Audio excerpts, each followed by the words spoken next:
Largada para mais um podcast do Botequim GP, onde eu, Will Bueno e mais 5 bacharéis fãs de Fórmula 1 vamos toda semana bater um papo sobre esse esporte. E antes de falarmos sobre o assunto de hoje, convido todos vocês a curtir as redes sociais do Botequim GP no Instagram, Twitter, Facebook e inscrever-se no nosso canal no YouTube, além, é claro, de adicionar esse podcast entre seus favoritos em seu celular.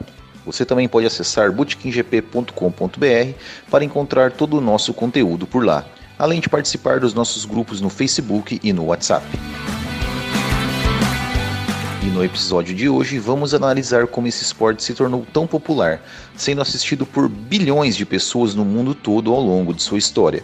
Como alguns carros, marcas e pilotos transcenderam o esporte para se tornarem ícones da cultura pop, criando tendências, estimulando hábitos de consumo e influenciando uma legião de fãs. A Fórmula 1 é pop, é o assunto do podcast de hoje a partir de agora.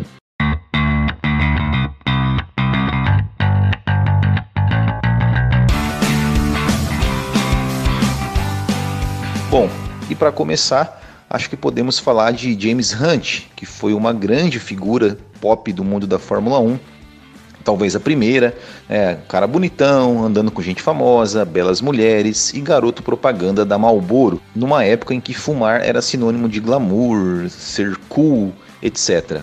Então eu passo a bola para vocês para falarem do próprio James Hunt e de outros exemplos que a Fórmula 1 influenciou no mundo pop. Então deixa eu saudar os meus parceiros de hoje, Marcelo Hannickel, Fausto Reis, Ricardo Schwingel, boa noite, sejam bem-vindos mais uma vez. E então o que vocês têm a dizer sobre o assunto de hoje? Podem começar aí, galera. Boa noite, Will, boa noite, Ricardo, boa noite, Marcelo, boa noite a todos os bacharéis e ouvintes do podcast. Então, James Hunt é um dos maiores ícones da história do automobilismo mundial.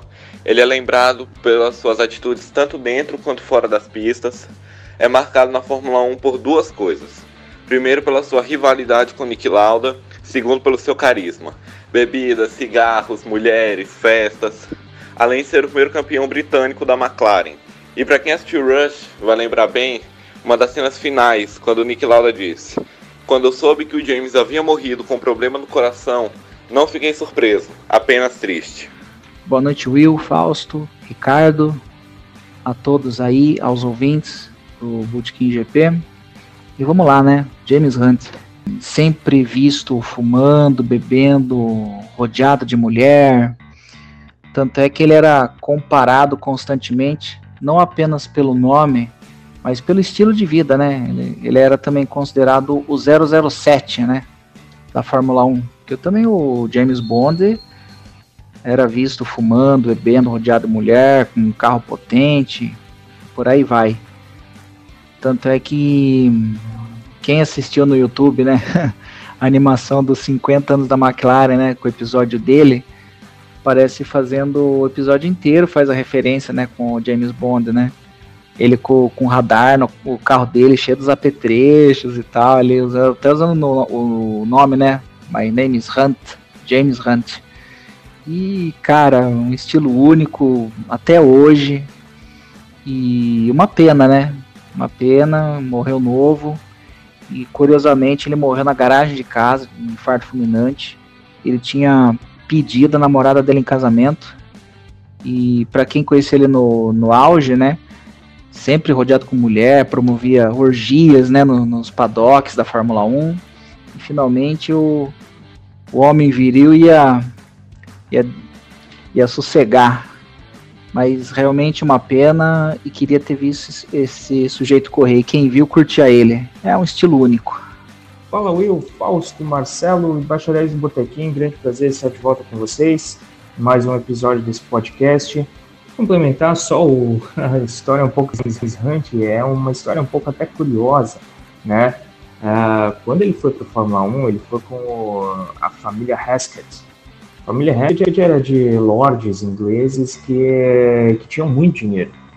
E esse filho do mais famoso Hesketh, que era o cara que estava com a Fórmula 1, mesmo com essa equipe de Fórmula 1, ele começou, não dá para dizer que começou com a história do James Hunt, de ser um bom vivan na Fórmula 1, mas ele colaborou muito, porque ele realmente fazia grandes festas grandes, com muita mulher, muita cerveja, muita droga, e que marcaram a vida até por muitos anos, a vida de James Hunt. Inclusive, quando o James Hunt saiu da Fórmula 1, ele se afogou em depressão, bebidas, vício em álcool, né, o que acabou também não tornando mais ele um piloto. Falando dessa... Você falou do 007, né? Tem... Realmente, o cinema ajudou muito essa popularização do cigarro, né? Com fazer essa menção ao sexo, né? Que não podia fazer muitas cenas de sexo, então eles usavam muito esse artifício do cigarro ali após, para dar referência de que os personagens ali tinham acabado de fazer sexo, né? Isso usava muito James Dean, por exemplo, né? Que foi talvez um dos grandes ícones ali da década de 50, né? Que tinha, né?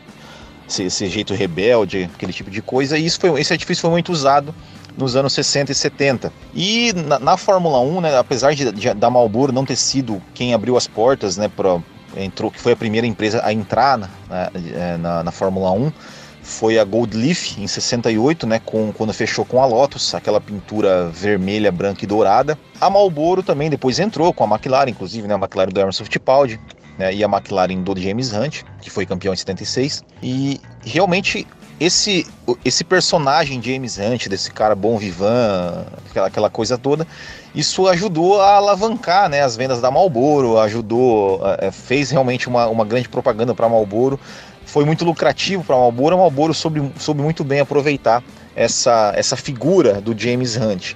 E com isso acabou também tendo até uma explosão assim, das indústrias tabagistas na Fórmula 1, com pinturas de carros ali que se tornaram icônicas e que muitas vezes eu mesmo, por exemplo, só fui descobrir bem depois que algumas pinturas, algumas marcas, alguns nomes de carros famosos da Fórmula 1 eram marcas de cigarro. Will, isso aí que você falou sobre a importância da indústria tabagista na Fórmula 1 dos anos 70...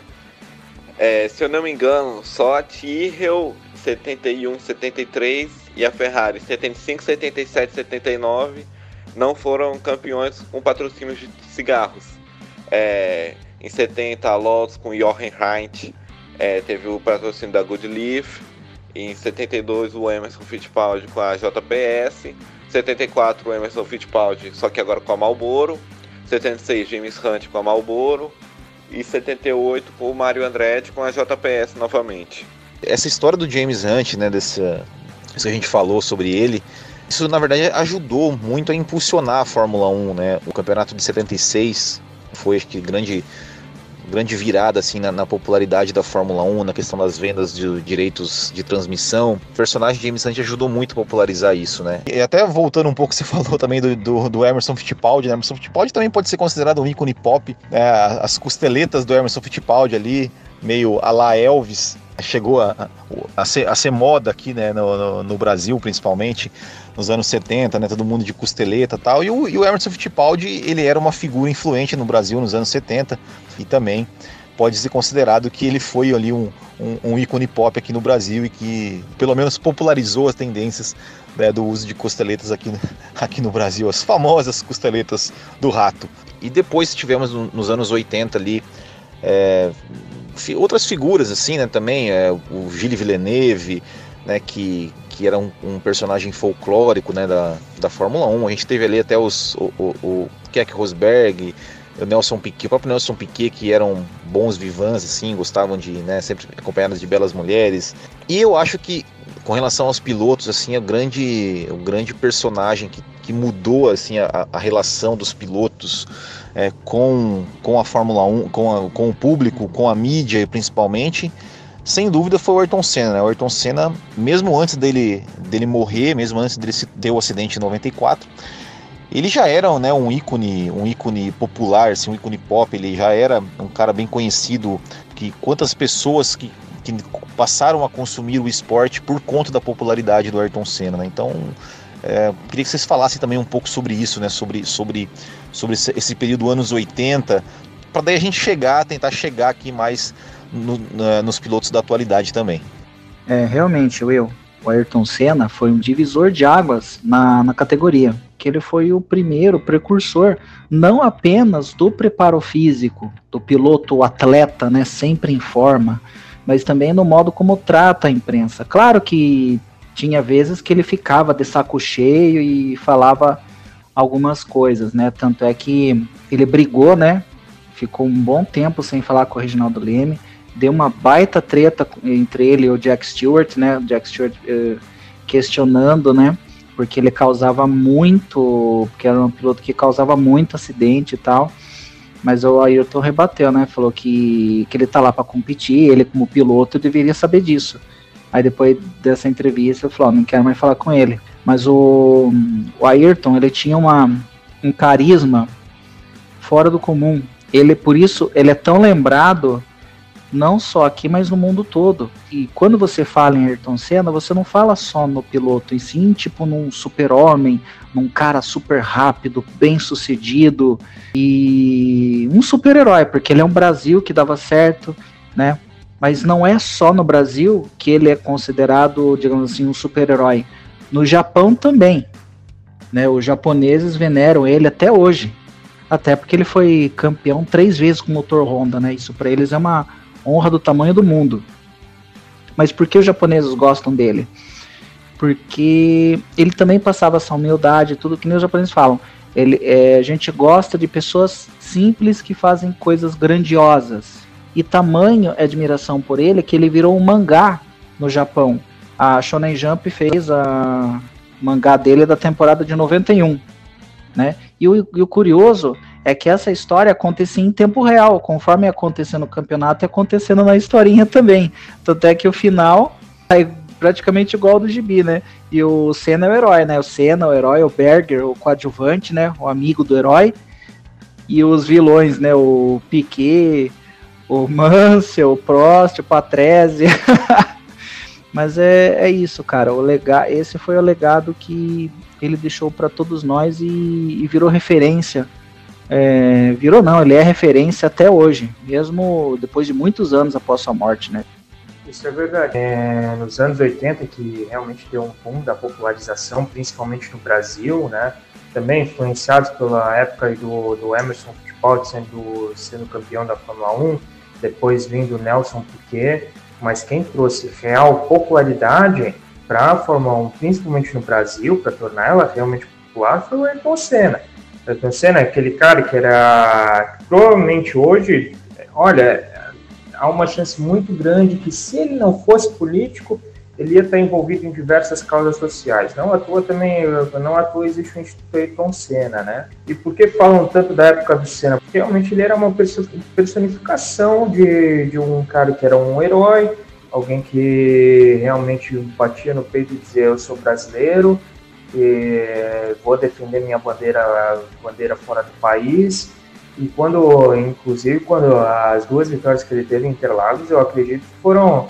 Olha, se não foram as mais emocionantes da Fórmula 1, estão muito perto. Inclusive saiu uma saiu um vídeo da Fórmula 1 no canal da Fórmula 1 no YouTube essa semana, falando das comemorações ao final da prova, e a que eles colocam como número 1 é a dele em 91, chegando somente com a 6ª marcha.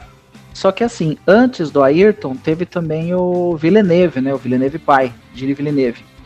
E muitas pessoas lembram com carinho dele, né, pelo fato do piloto suicida, né, o piloto kamikaze, né? Ele era muito doido. Mas é esse estilo de pilotagem que acabou dando muita publicidade para ele. Eu acredito que para a Fórmula 1 ter mais audiência, ter mais pessoas, público, fã, interagindo e engajando, a Fórmula 1 precisa de pilotos vamos dizer assim, com a mentalidade mais fora da curva, como Nelson Piquet, como o próprio Villeneuve, o Ayrton Senna, apesar de ele passar a fama de bom moço, ele era fora da curva pelo fato dele ser perfeccionista demais, não esconder que tem treta, né, a treta dele com o Prost, né, entendeu? Porque o povo gosta de ver história, gosta de ver o circo pegando fogo e gosta de treta. E era uma época também que as informações não chegavam muitas, né? Não tinha grandes reportagens sobre Fórmula 1, sobre pilotos, mas mesmo assim a gente via que o Ayrton Senna era diferenciado até nisso, né? Ele aparecia, teve depois a criação do Seninha, que salvo engano foi depois que ele faleceu, né? Foi em 95, salvo engano, que ele veio como personagem da Turma da Mônica, que era febre entre os jovens no país e que, bom, dura até hoje, né? Dura até hoje, a história dele é contada até hoje para todas as gerações. Só que tem uma diferença hoje. Hoje existe uma tal de internet que você tem o acesso à informação muito rápido. Na verdade, a criação do Seninha foi um pouco antes dele morrer. Tem até aquela imagem histórica dele, assim, olhando para o carro, observando. No final de semana que ele teve o acidente, ele estava com a camisa do Seninha. Verdade, Fausto, verdade. Cara, eu acabei de fazer uma pesquisa aqui. A marca Seninha, né, o desenho de Seninha, ele foi criado, a primeira edição, em 94. Em março de 94, então foi muito próximo da morte do Senna. E tem uma coisa também que depois, quanto aos pilotos mesmo, por que se perdeu um pouco a identidade com os pilotos? Porque até a própria Fórmula 1 blindava as declarações dos pilotos, faziam eles evitarem a ter redes sociais e por aí vai. E hoje a gente tem que entender que a gente vive uma época que é o Facebook, Instagram, toda hora bombando, toda hora necessidade de informar, de novas informações, de novas notícias. E a Fórmula 1, por bastante tempo, não se atualizou. Viveu um negócio que o Bernie Ecclestone trazia e que só a partir de agora que as coisas estão se quebrando referente aos pilotos. Hoje os pilotos têm muito mais acesso ao público e o público tem muito mais acesso a eles. E tem que tirar também o chapéu para a Liberty, que trouxe essa série espetacular da Netflix, que se chama Drive to Survive. E trouxe uma nova realidade, um novo foco que antes não existia para a Fórmula 1. Agora começou a ser visto os bastidores, informações que eram privilegiadas, até a guerra entre Renault e Red Bull, e isso quebra uma barreira imensa da distância que tinha de nós, público, para as equipes de Fórmula 1 e para os pilotos de Fórmula 1. Inclusive com lados pessoais, ele, principalmente nos primeiros episódios, que mostra o Carlos Sainz, também mostra o Ricciardo, né, o Ricardo. E uma coisa que tá legal, que tá voltando o espírito de Fórmula 1, por mais que o Brasil esteja sem pilotos, careça de pilotos, que aí já é uma outra discussão do porquê nós não temos pilotos brasileiros mais, mas muitos dos que não acompanham a Fórmula 1 estão vindo falar comigo porque sabem que eu gosto de velocidade e acompanham a Fórmula 1 dizendo: cara, que legal a série, não sabia que era assim, não sabia que era assado. Comentaram do negócio da Red Bull com a Renault, disseram que realmente, pelo que dá a parecer, a Renault sabotava os motores. E isso está muito legal, sabe? Quebrou quebrou esse gelo que era necessário ser quebrado. Essa série também puxa bastante o lado psicológico dos pilotos. A gente não entendia, né? Aí agora a gente passa a entender mais. Tipo, eu, por exemplo, eu criticava, falava mal, mas agora eu tô começando a olhar com outros olhos. Eu passei a entender o Grosjean, eu virei fã do Grosjean, sinceramente. Eu não gostava dele, agora que eu comecei a perceber bastante dessa história do lado psicológico. Então, né, a questão de abalar bastante o piloto, e a gente não ligava para isso antes. Agora a gente está começando a perceber. Pois é, essa série ela trouxe realmente esse lado mais humano, né, da gente entender que eles não são só pilotos e vivem só para aquilo, né? Eles têm família, têm filhos, têm a preocupação de contrato e por aí vai, cara, que são N fatores e a gente só vê 1% do que ocorre realmente na pista. Pô, vocês acreditam que eu não consegui começar a assistir essa série ainda? Mas então não posso falar muito, né, sobre isso. Mas aproveitando aí que vocês falaram, a gente está falando de interação entre público, pilotos, Fórmula 1. Então eu queria focar num outro assunto agora que com relação às mídias sociais, aos pilotos e as mídias sociais. A gente tem um paralelo ali entre Lewis Hamilton e Sebastian Vettel. O Lewis Hamilton é um cara totalmente midiático, tá sempre nas mídias sociais, postando coisas, né, festas, ele com Neymar, aquela coisa com a Anitta, Gabriel Medina, inclusive sendo até criticado muitas vezes por isso. Lembro uma entrevista em alguma corrida que ele ficava ali, enquanto estava sendo feita a entrevista coletiva, ele estava postando no Instagram foto dos pilotos ali com aquelas figurinhas do Instagram. Também em 2016 ele foi muito criticado por conta... Muita gente atribuiu a perda do título dele pela falta de foco, por ele estar mais preocupado em mídia do que necessariamente se focar na competição, em detrimento do Nico Rosberg, né, que era um cara mais focado, mais família. Enfim, então queria falar um pouco sobre isso também, da questão das mídias sociais, né, do Vettel, que apesar também de não ter mídias sociais, mas ele é um cara que tem a sua popularidade, tem a sua legião de fãs, e também sobre talvez a principal figura popular dessa geração, que é o Kimi Räikkönen, né? Que é um cara que, não que ele faça isso de propósito, mas o seu jeito de ser, né, jeito meio mal-humorado, engraçado, suas respostas ácidas, curtas e grossas, que fazem com que ele seja muito querido pelos fãs da Fórmula 1 e muito conhecido até por pessoas que não acompanham muito a Fórmula 1, mas que às vezes recebem alguns vídeos dele, das suas entrevistas, né, de alguma resposta curta e grossa, ou de alguma, né, que ele, às vezes o cara pergunta pra ele, ele fica lá, oi, né, tipo, viajando. Então queria que vocês comentassem um pouco sobre isso também. Will, só falando aí que você falou do Kimi, é verdade, o Kimi é muito popular, é muito querido por todos os fãs, principalmente ele tem o maior fã-clube feminino da Fórmula 1, a mulherada é fã dele. E é sério, se você reparar, você olha hater do Vettel, hater do Hamilton, hater do Verstappen, até hater do Alonso. Mas você não olha pessoas falando mal do Kimi. Por causa disso, o Kimi é um dos meus pilotos preferidos do grid atual. Tipo, ele não tá nem aí se é uma festa de gala, se é uma premiação importante, ele bebe, ele faz brincadeira. Por isso que eu gosto dele. É um piloto chato, antipático e engraçado. Combinação perfeita. E é isso que me torna fã dele. Isso é muito legal, cara, desse negócio dos pilotos, ter sua própria rede social. Traz também um público mais jovem, né? Querendo ou não, se depender de todo mundo que assistiu nos anos 80 para que seja esse público hoje, a Fórmula 1 não se mantém, ainda mais considerando os valores que hoje se paga para qualquer coisa. Então precisa cativar esse público mais jovem. E também as pessoas criam torcida, porque há tanta identificação com o Max Verstappen. Porque ele é o cara arrojado, é o cara que não esconde o que está pensando, é o cara que é um piloto novo, jovem, é o contraposto de todo mundo, que nós temos lá o Hamilton e o Vettel com 30 e poucos anos, que foram campeões muito jovens, né? O Hamilton, a primeira temporada dele, ele fez com 23 anos em 2007, então ele já está com 35 anos.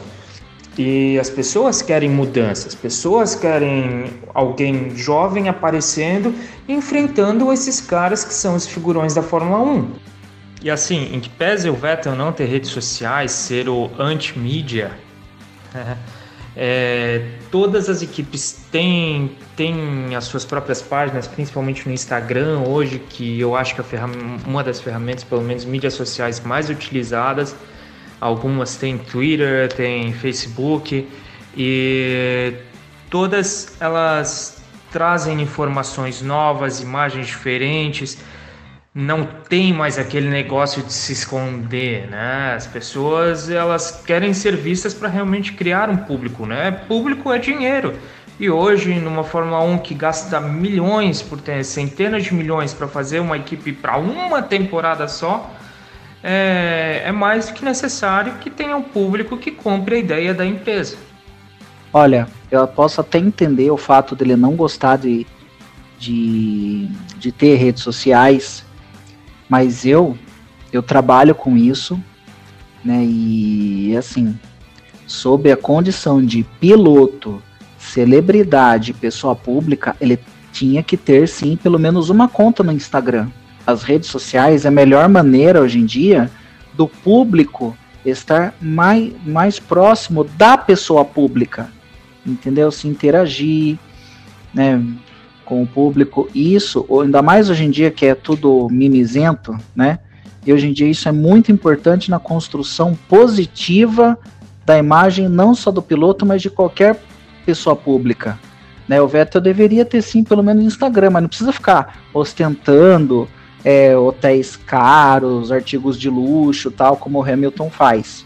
Mas pelo menos ele postar algumas fotos com a família, ele treinando, ele correndo, ele trabalhando, entendeu? Pô, isso aí seria super bacana para ele. E ele o Vettel só tem a ganhar com isso.